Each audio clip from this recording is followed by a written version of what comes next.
Chemical sterilization.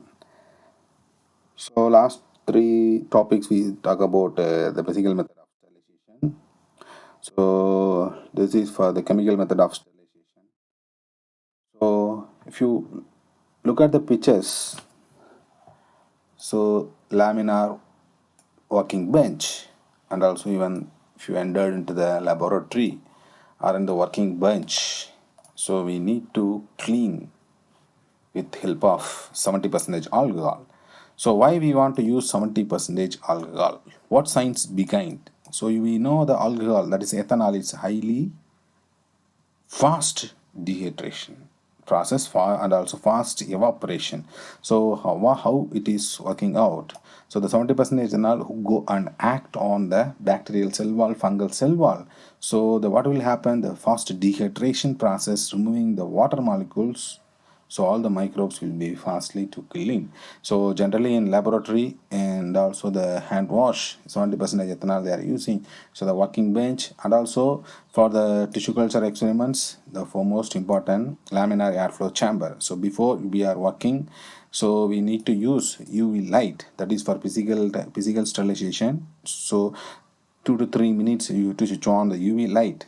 So after UV light, we can wash, we can the floor wipe with 70% ethanol to completely the surface the free of microbes. The laminar airflow chamber is aseptic condition.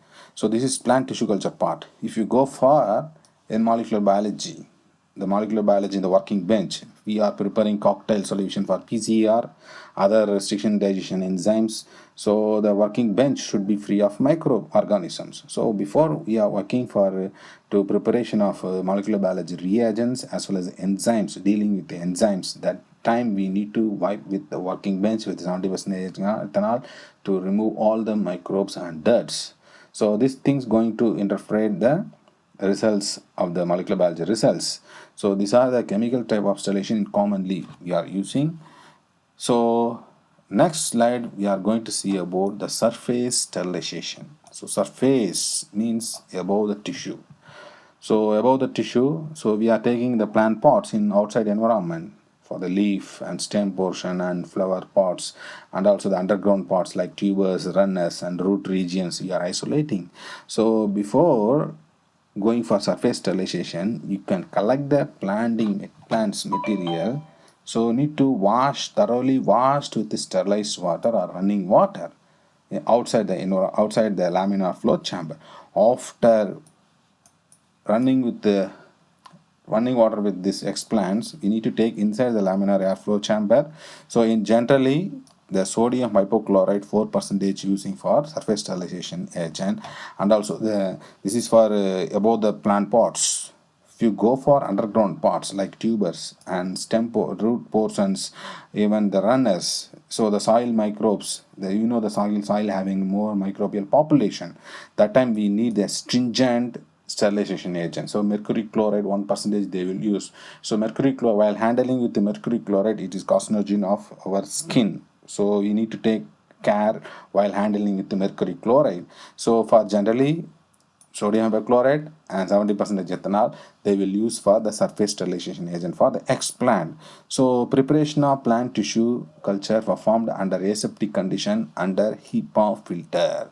So high efficient particulate air filter, that is the high efficient particulate air filter present in the laminar flow chamber. It will inhale the outside environment air.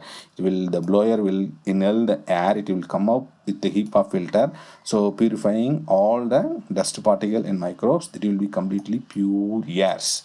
So while sitting in the laminar airflow chamber, you need to take care.